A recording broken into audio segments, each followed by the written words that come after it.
Shalom Ouvracha à tous, j'espère que tout le monde va bien.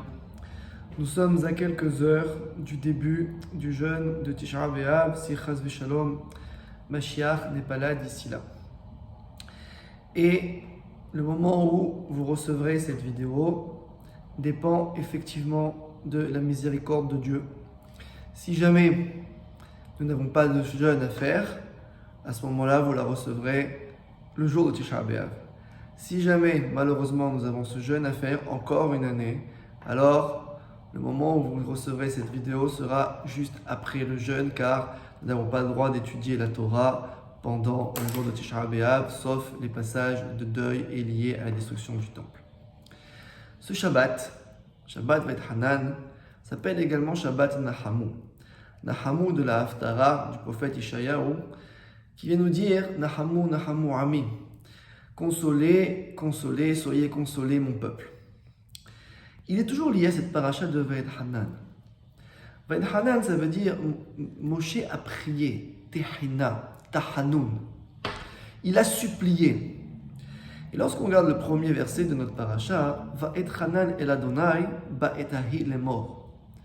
Veit Hanan el Adonai, il a supplié vers Akadosh Baruch Hu, il a supplié à Akadosh Baruch Hu, Ba'etahi, en ces temps-là, les morts, pour dire. Nos maîtres posent une question. Moshe, on le sait, a prié pour rentrer en Eretz Israël. Mais pourquoi les morts, pour dire? Lorsque d'habitude dans la Torah on a Vaidaber Adonai et Moshe les morts, Akadosh Baruch Hu a parlé à Moshe pour qu'il transmette, c'est pour qu'il fasse le transformateur. La parole de Dieu devant être pas adapté, parce que le message doit rester complètement limpide, mais il faut savoir aussi s'adapter à son auditoire, dans l'enseignement. Là, c'est le sens inverse. Akadosh Baruch Hu bochen levavot, il va sonder les cœurs. Moshe n'a pas besoin d'adapter son discours à Dieu, il suffit de lui parler. Nos maîtres disent, le lémor ici vient nous montrer la prière avant la prière. Nous avons, quand nous prions 3 fois par jour, le Shemona Esrei, la Hamida, la première phrase, qui vient de Tehilim 51, Nun Aleph, qui est Adonai Sefatai Tiftar Ufi Yagid Teilatera. C'est-à-dire, Dieu fait en sorte de ouvrir mes lèvres, Ufi Yagid Teilatera, afin que ma bouche puisse prononcer tes louanges. Cette phrase ne fait pas partie de la Hamida. La Hamida commence à Baruch Ata Hashem, Elokeinu Velko Avotenu. Commence pas, la Hamida commence à Baruch, elle commence pas à Hashem Sefatai. Pourquoi on le fait? Parce que on demande à Dieu de nous préparer à la prière. On ne prie pas comme quand on monte dans un train. C'est pas que je vais commencer à prier, j'ai prié, ça y est, j'ai fait mon trajet de A à B, j'ai lu toutes mes pages et j'ai prié. Quand je prie, je me prépare. La Mishnah enseigne Masechet Brachot que les Chachamim, Chassidim, Arishonim, là-bas priaient 1 heure, voire des heures avant de prier vraiment.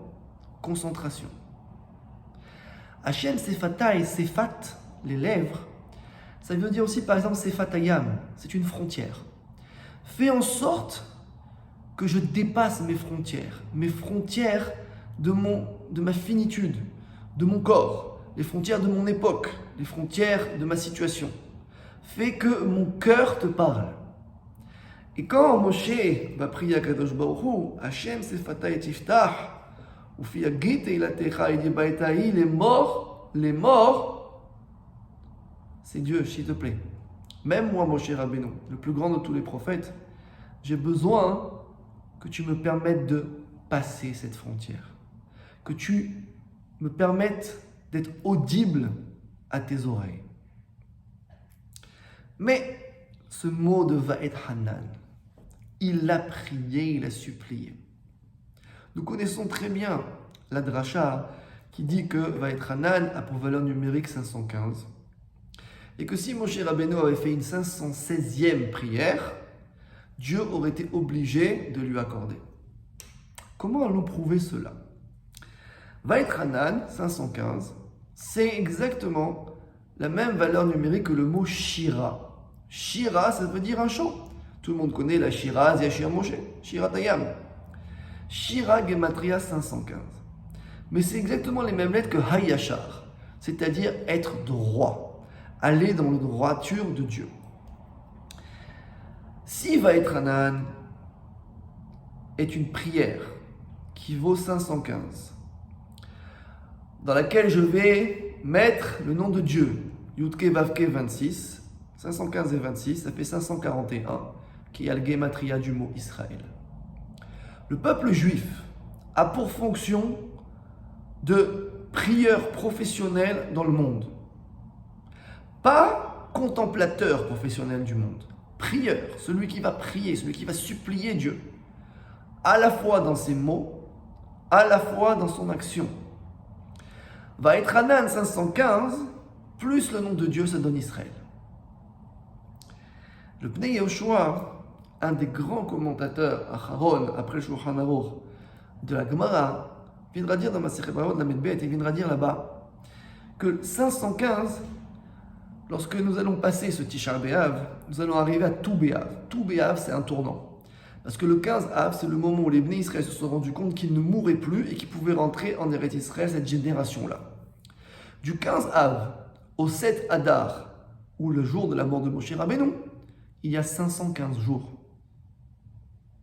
Mieux que ça. De Rosh Hashanah à Hoshana Rabbah, au moment où est scellé le décret pour toute l'année, il y a 515 heures. Alors vous allez me dire que ce n'est pas vrai. Et vous aurez raison si vous comptez de manière classique. Il y a 21 jours entre Rosh Hashanah et Hoshana Rabbah. Si vous faites 515 divisé par 21, ça ne fait pas 24. Ça fait 24,5238 quelque chose. Mais ce sont des heures en Zmaniot et en Eretz Israël. C'est-à-dire qu'une heure n'est pas égale à 60 minutes. Il y a des heures de jour et des heures de nuit. De plus, je vous rappelle qu'une journée ne fait pas 24 heures, comme on peut le savoir, mais elle fait 23 heures, 56 minutes et 4 secondes. Donc ce calcul mis en place, envoyez-moi, je vous l'enverrai en privé, tombe exactement sur 24. 515 heures de prière entre Rosh Hashanah et Hoshana Rabbah.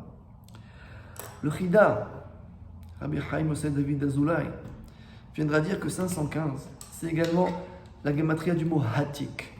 Hatik, qu'est-ce que c'est? C'est le package. Dans son livre Nachal Kedoshim. C'est quoi ce package? Les Bnei Israël doivent être des gens qui prient, qui se tournent vers Dieu, mais qui doivent aussi être dans le sens de la Shira, c'est-à-dire un cercle parfait, mais également Hayashar, une forme de droiture. Donc il n'y a pas une prière contemplative, il y a une prière dans un but de réparation et d'action. Ou s'il n'y a pas de réparation, Baruch Hashem, d'amélioration et d'action. Et toute notre paracha va nous montrer des clés par rapport à cette réparation, amélioration, action.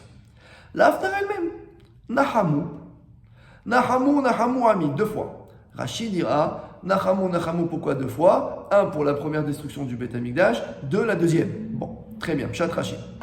Nahamu, Gematria 104, fois 2, 208, Gematria Yitzhak. Pourquoi Gematria Yitzhak? Parce que c'est 26 fois le nom de Dieu. 8 fois 26, pardon, c'est 8 fois le nom de Dieu. C'est-à-dire, on va avoir dépassé le niveau de la nature. Et pourquoi Yitzhak? Parce que Yitzhak, c'est celui qui est Rola Temima, c'est-à-dire le sacrifice parfait. Celui qui a un don de soi absolu. Imaginez-vous, Yitzhak, 37 ans, va, sait très bien ce qui va lui arriver, et au final dit, Vayelechu shenehem yardav, va mon père, je vais avec toi de plein gré. Il n'était pas fou. Il a dit, je vais servir Dieu de plein gré. La première réparation que l'on ait, c'est Messirut Nefesh, le don de soi. On n'a demandé à personne de se suicider, on n'a demandé à personne de se sacrifier. On a simplement demandé d'être dans la voie de Dieu, Yachar. Autre chose, la paracha nous dit, Ve'atem adevekim badonai Elohechem chaim kulechem hayom. Et voici que adevekim, vous êtes collés. Badonai Elohechem, éternel votre Dieu, chaim kulechem hayom, vous êtes tous vivants aujourd'hui. La hayut, la vitalité, haïm, la vie, ne peut se concevoir que dans le fait d'être dvekout, d'être collé. Il y a une différence entre quelqu'un qui va avec et quelqu'un qui est collé. Être collé, c'est se laisser totalement guider par Akadosh Baruch Hu. Alors se laisser totalement guider par Akadosh Baruch Hu au sens juif, ce n'est pas attendre que la chose arrive. C'est réfléchir, étudier, agir, et dans toutes ces étapes-là, et à la fin de celle-ci, prier à Kadosh Baruch Hu pour avoir une Hatzlacha. Ça, c'est la Dvekout. Et si jamais, Chas v'Shalom, au final, on n'a pas un succès, mais on a l'inverse, remercie Dieu et considérer que cette étape-là est une étape également au succès futur. Ça, c'est la Dvekout. La paracha continue. Les 10 commandements. Pourquoi les 10 commandements maintenant? On les a vus par Titro. Ok, deuxième table de la loi. Mais les deuxièmes tables de la loi, elles arrivent à Kippour. Elles n'arrivent pas juste après Tisha B'Av. La différence entre les premières et les deuxièmes, les premières, Dieu a fourni le support. Les deuxièmes, c'est Moshe qui a fourni le support. C'est quoi la différence? C'est que Moshe est arrivé avec ce qu'on appelle une ishtadlut, c'est-à-dire une forme de je vais faire le premier pas vers toi, Kadosh Baruch Hu, je vais venir comme on vient. Et écrit des tables de la loi qui sont des tables humaines, d'origine divine, mais des tables acceptables par un humain. C'est pour ça qu'il y a certains changements dans les 10 commandements que l'on a entre notre paracha et les premières tables de la loi. Dernière chose, la paracha se termine avec Shema Israël. Hashem Elokeinu, Hashem Echad. Et juste, le schéma, qu'est-ce que c'est? C'est la prière. Prenez les lettres. Shim, Mem, Ain, Shacharit, Mincha, Arvit. La prière du matin, la prière de l'après-midi et la prière du soir. Et dans l'autre sens, quand on prie, qu'est-ce qu'on fait? Ol Malchut Shamayim. On a le joug de la royauté divine. C'est-à-dire que lorsque l'on prie, je me mets complètement entre les mains de Dieu. Akadosh Baruch Hu, tout ce que tu fais, c'est pour le bien. Fais en sorte que je participe à ce bien, que je sois une shira, que ce soit un chant qui soit hayashar, c'est-à-dire qui soit droit à tes yeux. Et juste après, premier paragraphe du schéma, Vehavta et Hashem Elokecha, tu aimeras l'Éternel ton Dieu. Comment je peux, c'est quoi une mitzvah d'aimer Dieu? Est-ce qu'on aime Dieu comme on aime autre chose? Ici, Rabbi Eliezer Papo, dans son livre Pelei Yoetz, au tout début, donne différentes façons d'aimer Dieu. On aime Dieu par rapport à ses créatures. C'est-à-dire, on aime Dieu par rapport à son conjoint. Lorsqu'on est avec son conjoint, on voit en lui la divinité. Par rapport à ses enfants, dans le sens de l'éducatif et de l'éducation. Par rapport à son prochain. Mais mieux que ça. Ve'afta et Hashem Elokecha, le et, qui n'a pas de sens ni de traduction. Le et, de manière générale, va introduire un complément d'objet direct. Le et, ici, nous mettre en scène, notamment le Ma'arsha, dans Masechet Pesachim, Chav Gimel, page 23, que ici, le et, c'est pour inclure les Talmidei Chachamim. Qu'est-ce qu'un Talmid Chacham?